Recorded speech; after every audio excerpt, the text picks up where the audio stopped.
It's Saturday night. Your phone lights up with a message. Everyone's going to that new place downtown. It's packed. You should come. For a lot of people, that message feels exciting. But for some, the reaction is very different. Your brain instantly imagines the noise, the crowd, the conversations, the chaos. And before you even realize it, you're already thinking of an excuse not to go. Oh, it's not that you hate people. You might actually enjoy deep conversations, meaningful friendships, and spending time with others. But the moment a place becomes crowded, something inside you shuts down. And here's the strange part. Psychology suggests that this reaction might not mean you're antisocial at all. In fact, it might mean your brain is doing something most people's brains don't. Let's start with a simple scene. You walk into a crowded restaurant. Music is playing loudly. Dozens of conversations overlap. Glasses clink. Someone laughs loudly behind you.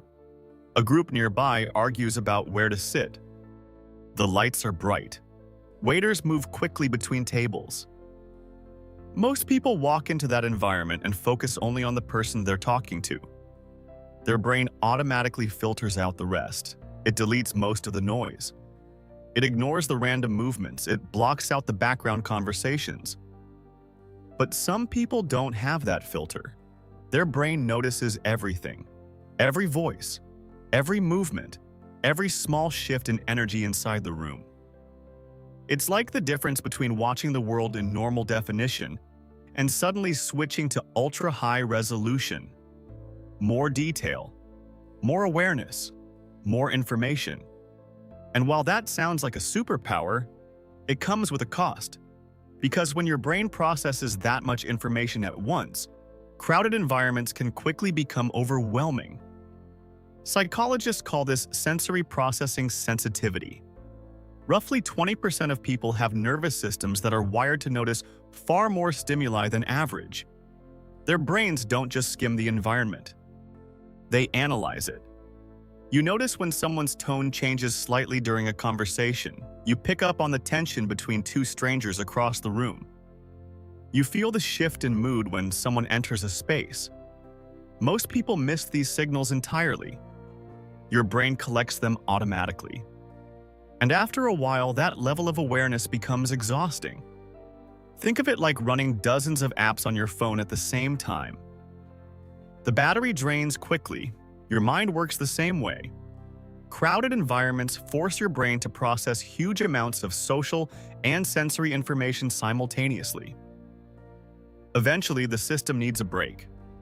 This is why many people who dislike crowds often love quiet spaces, a peaceful room, a quiet cafe, a long walk outside. Not because they dislike life, but because their nervous system needs time to reset. But sensory overload is only part of the story. There's another psychological reason crowded places can feel draining, and it has to do with something we rarely talk about: social performance. When people gather in large groups, something subtle happens. Everyone starts performing. The laughter gets louder, the smiles become wider, the conversations become slightly exaggerated. People begin presenting versions of themselves they hope others will like. It's not fake exactly, it's just human nature. We adjust our behavior in groups. But if you're someone who easily reads emotional signals, that performance becomes obvious. You notice when someone is forcing enthusiasm. You notice when someone laughs just a little too hard. You notice when someone is pretending to be confident while secretly feeling uncomfortable. And once you start seeing these small contradictions, it becomes difficult to ignore them. Your brain starts decoding the room. Instead of relaxing, you begin analyzing.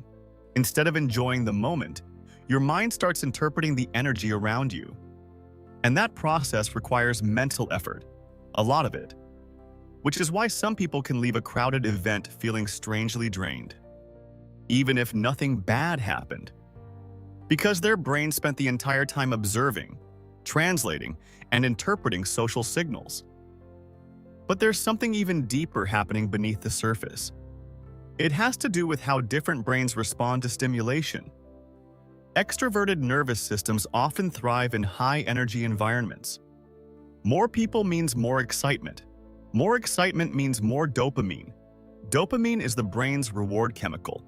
It creates feelings of pleasure and motivation. In crowded environments, extroverted brains often experience a boost of stimulation that feels energizing. But other brains work differently. Instead of craving stimulation, they become overwhelmed by it. Their nervous system reaches its optimal level of stimulation much faster.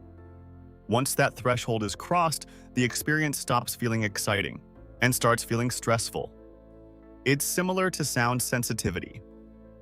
Imagine listening to music at a comfortable volume. Now imagine someone slowly turning the volume higher and higher. At first it's enjoyable. Then it becomes distracting. Eventually it becomes unbearable. For people with highly sensitive nervous systems, crowded environments can feel like that volume knob getting turned up too far. And once it happens, the brain naturally searches for an escape. Fresh air, quiet space, distance. Interestingly, this same sensitivity often comes with powerful advantages. People who feel overwhelmed by crowds often score higher in emotional intelligence. They tend to notice subtle emotional signals others miss. They're better at reading body language. They can sense when someone is uncomfortable, even if that person hasn't said a word. In relationships, this ability can create deep empathy and understanding. But in chaotic environments, it can feel like trying to listen to a quiet melody in the middle of a thunderstorm. There's simply too much noise. This is why some of the most thoughtful, observant people you know might also be the ones who quietly slip out of loud parties early. They're not being rude. They're protecting their mental energy. And there's another fascinating piece to this puzzle.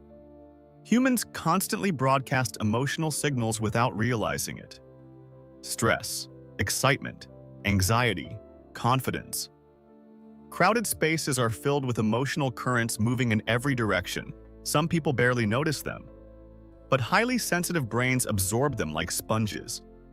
Spend enough time in a crowded environment, and it can start to feel like carrying dozens of other people's emotions at the same time.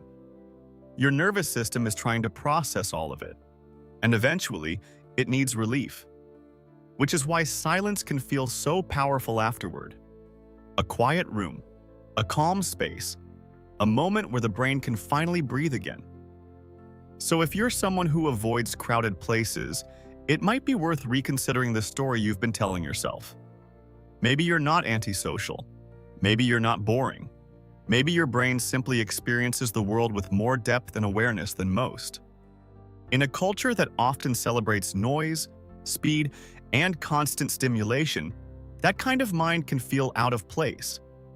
But the same sensitivity that makes crowds overwhelming is often the same sensitivity that allows someone to understand people deeply.